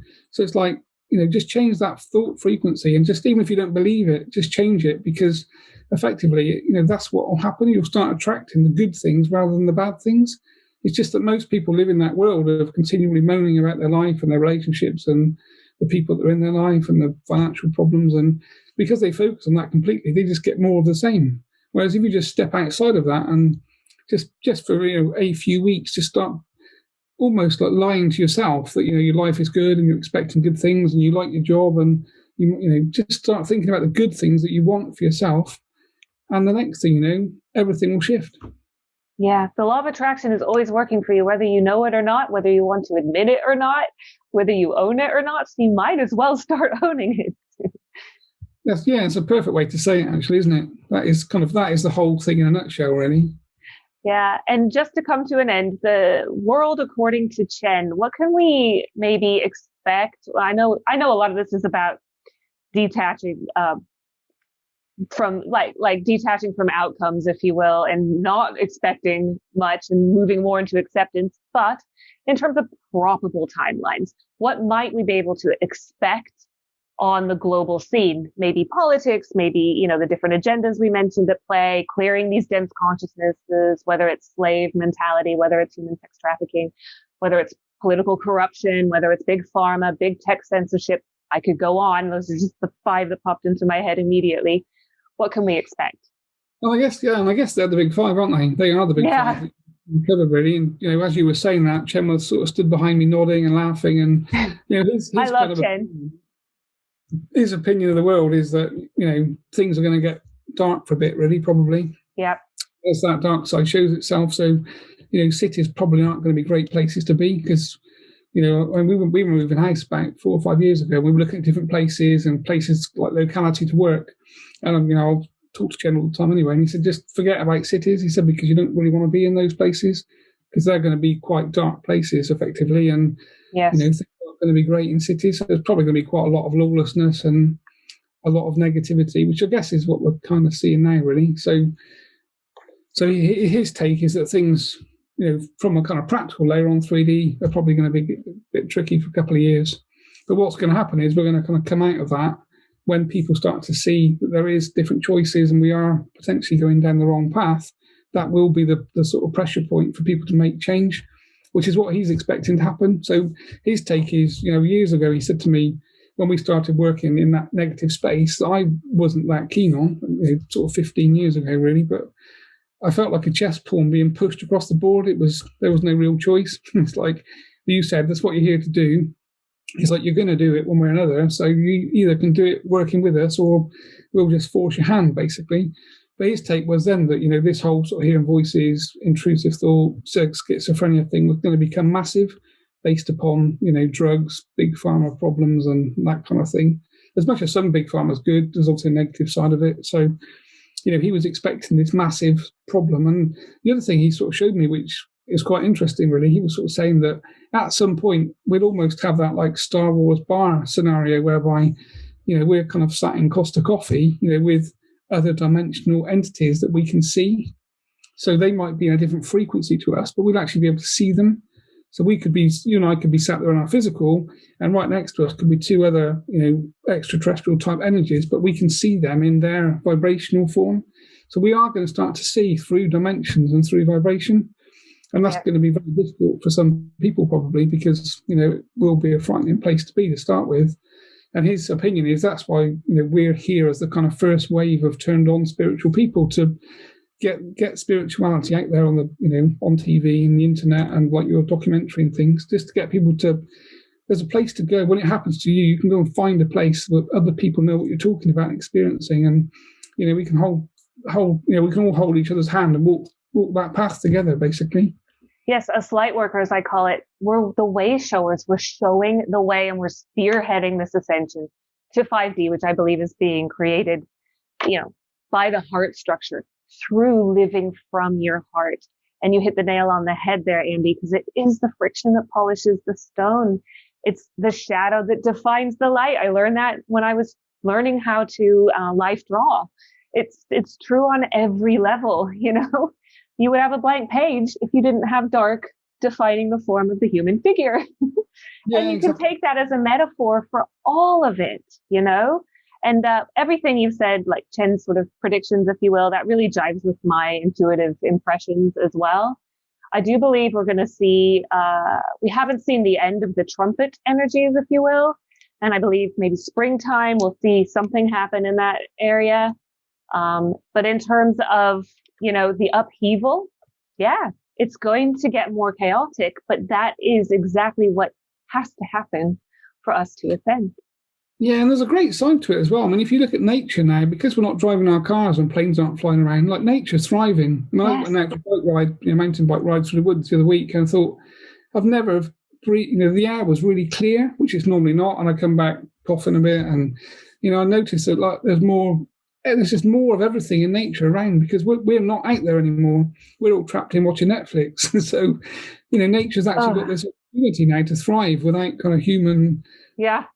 Talk about inversion, Netflix. Man, just click on any Netflix show and you're going to see satanic symbolism there.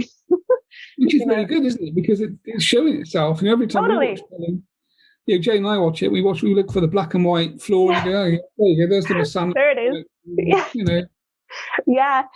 You mentioned nature. One thing we didn't touch on, but really, really briefly, what are some ways to protect ourselves from 5G, which is another threat coming at us, if you will? 5G is like a massive problem, isn't it, really? Well, it's definitely going to be a massive problem. So, we've got a router here, so I've just turned 5G off straight away, basically. So all of my connections here are Ethernet based, it's cable. Mm-hmm.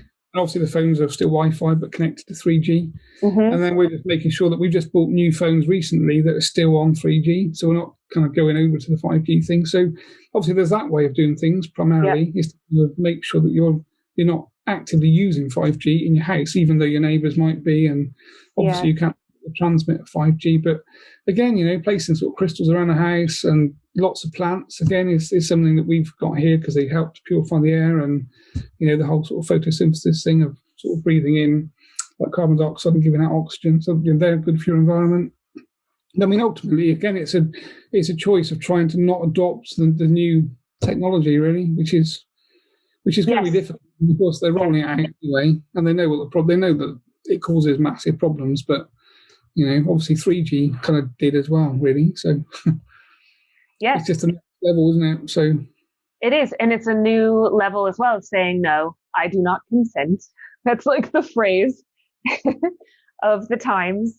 I do not consent to all of these things going on. The assaults on our sentience, as I like to call them, because all of it is dimming our radiance, and we're meant to come out and shine, as sacred, sovereign, sentient beings. I think that's the thing. I think that's the right point you're making, really, is that each one of these things is just another thing they're doing to try and keep that vibration down. Yeah. Yep. And the further they twist the screw, the more the masses are starting to wake up and become aware of what's really going on. And we're here to help guide them now. Yeah. I mean, I remember seeing like photos of trees in sort of roads where they were testing 5G, and they're all dead. And you look at that and just say, oh, it's a, I think somewhere up north they were talking about it's some sort of disease in the tree, and you think those ash trees have been there like hundreds of years. You've put a couple of 5G transmitters up, turn them on, and all the trees have died. It's like, if a tree's going to die, what impact is that going to have on people lying in their bedrooms right opposite some 25-foot transmitter? It's clearly not going to be very good.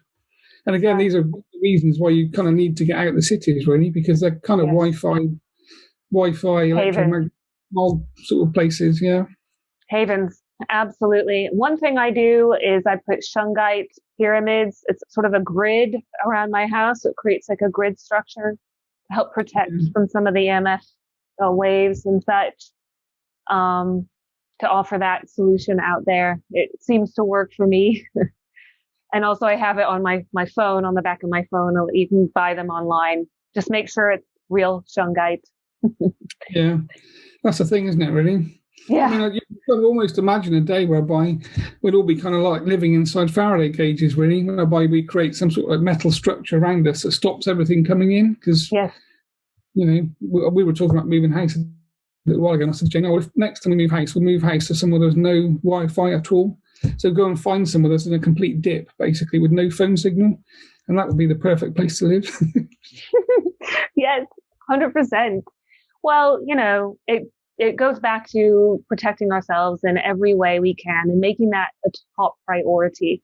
And that's how we can all keep ourselves fit on the front line of this psycho-spiritual information consciousness sentient warfare that's happening right now.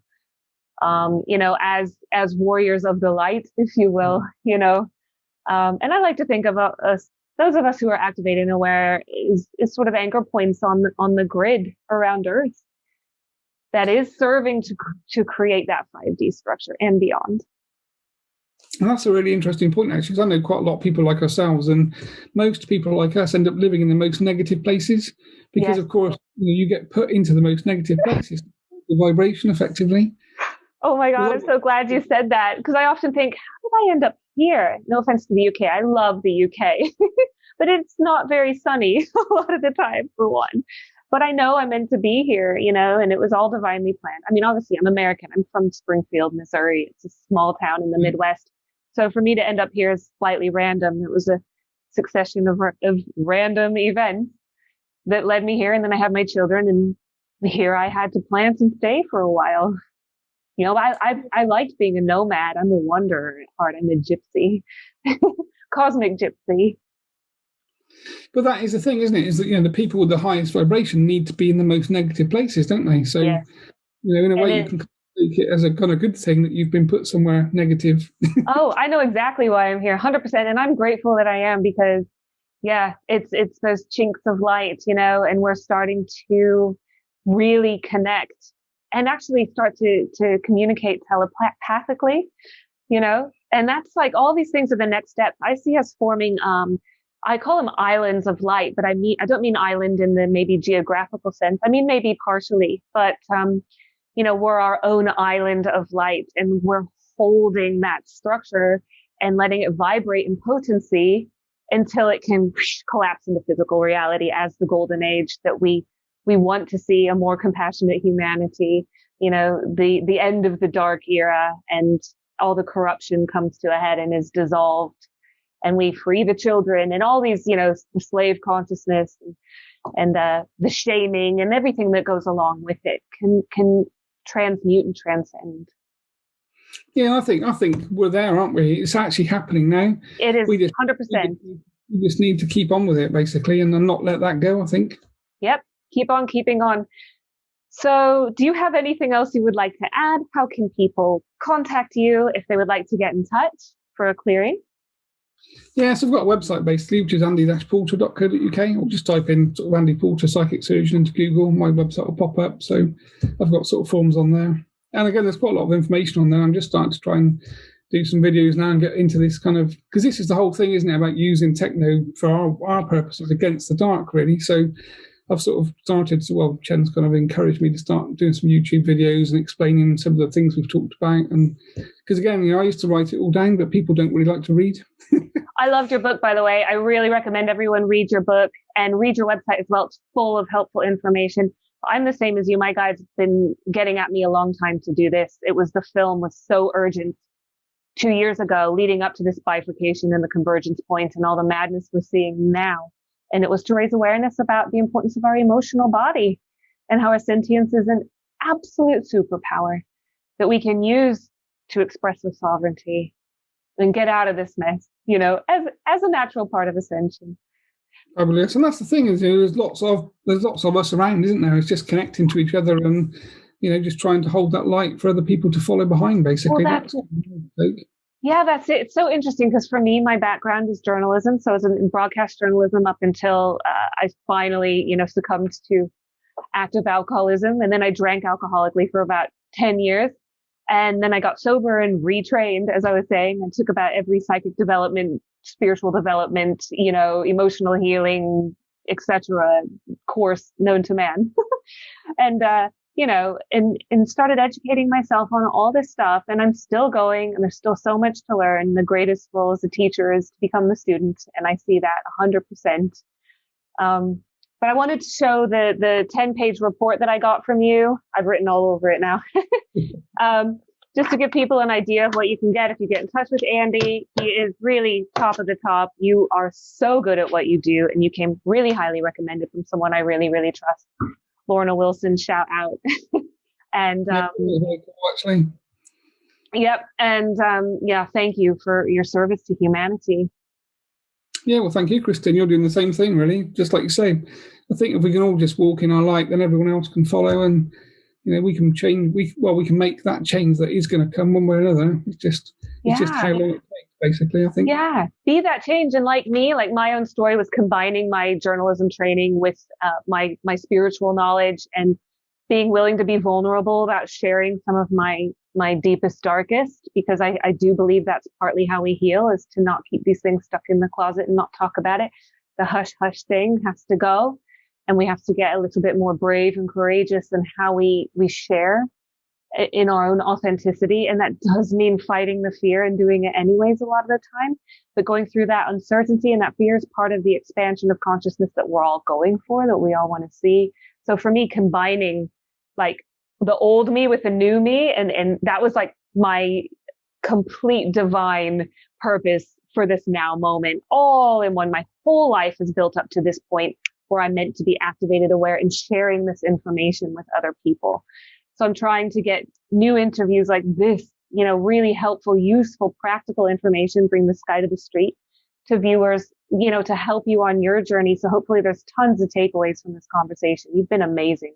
You're really good at grounding information. Yeah, thank you. I'll just try and be authentic. Like you just said, really, it's just about being authentic. So, I don't like the whole guru thing at all.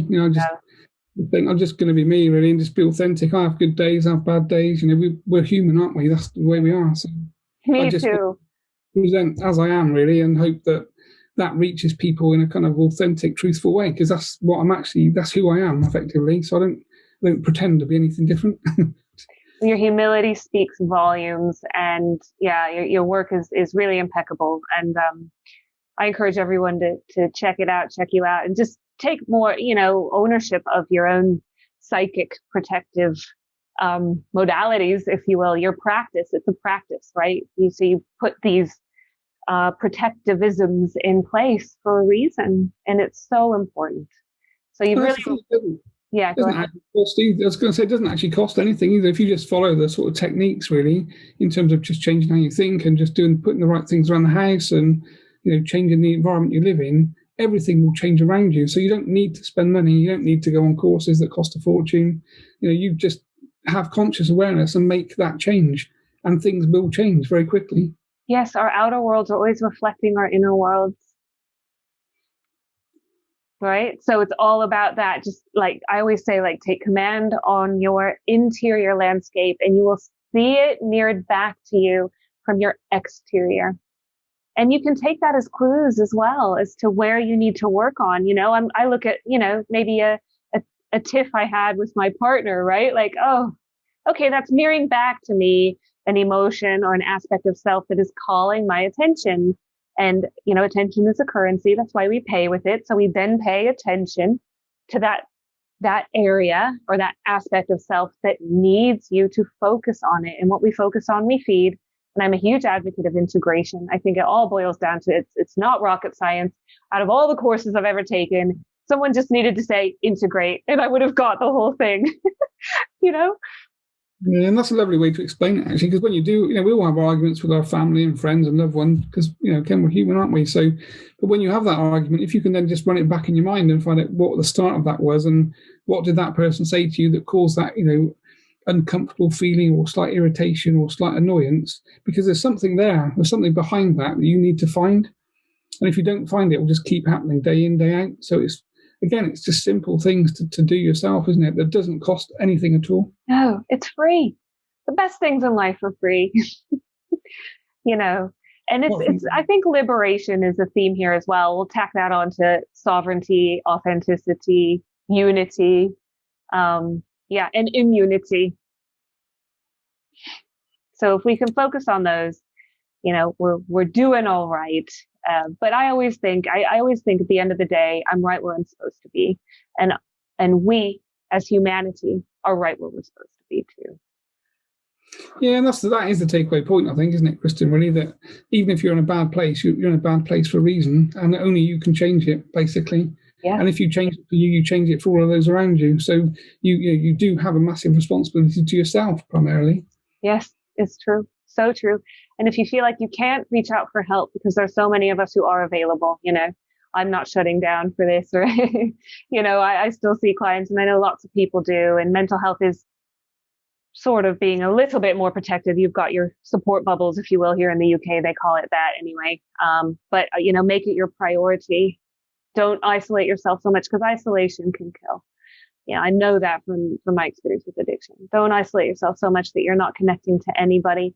And if you're moving into this more awakened state, use social media, as you said, to connect with people alternatively. And there's new platforms emerging all the time with all the censorship, that you can connect with like-minded souls who are really genuine and authentic, and you feel part of a soul family then. I certainly do.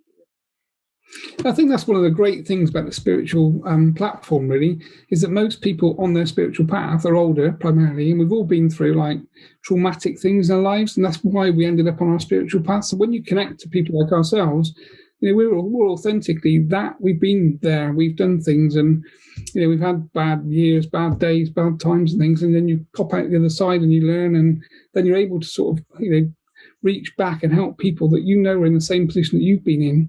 And that's why I kind of love that whole spiritual area, really, because most of the people, have been through some pretty dark days. Absolutely. And that's the hero's journey, isn't it? So the dark night of the soul, and you've got to know that the darkest hour comes before the dawn. I think I said it earlier, but it's true. So we're dawning a new age, and it's so exciting to be alive. And let's hold on to that vibration. Because actually, amidst it all, I have to say I had a dip around Christmas, sort of before Christmas and a little bit into January, where I had a shadow moment come up and bite me in the ass, and that's okay. It was one of those things that was like my own blind spot. And it had to do with actually cutting me off from my purpose work. And it really tapped into it triggered a deep insecurity in me. And I dealt with that. And now, despite external appearances, I truly feel more excited and hopeful than ever, because I see what's on the horizon as an intuitive empath, and my guides are showing me, and it's really exciting stuff. We're looking at the renaissance and reemergence of homeschool. We're looking at doing everything in an entirely different way. Quantum structure for finances, finally getting out of the fake fiat money system, and not to mention big pharma and clearing up our food. I mean, you can't even shop in a grocery store. I just look around and go, toxic, toxic, toxic. Where's the organic fruit and veg? That's it, Well, I think that is the whole thing, isn't it? You can see that whole 3D world is just falling apart, really. And that is the whole thing, isn't it? And if, as we said, your diet, in vibration is going to kind of show you what manifests on the outside to a certain degree. So if you don't get the food right, you can't really expect to have a healthy body, and therefore the mind follows, and, the whole thing breaks apart. And it's probably why we've kind of gone down this road with food, really, because obviously it's, those in power and those that understand things know that as well. So, yes. You live on a diet of McDonald's food, then, expect a visit to the hospital at some point, because your internal organs and body isn't going to manifest health. The powers, the powers that word do know that. And why do you think it's so cheap? And organic food is a little bit more difficult and more expensive. If you can afford anything, invest in food, and your emotional diet comes for free. Perfect. Yeah. Yeah. You can unplug for free from the mainstream media. So that's, yeah.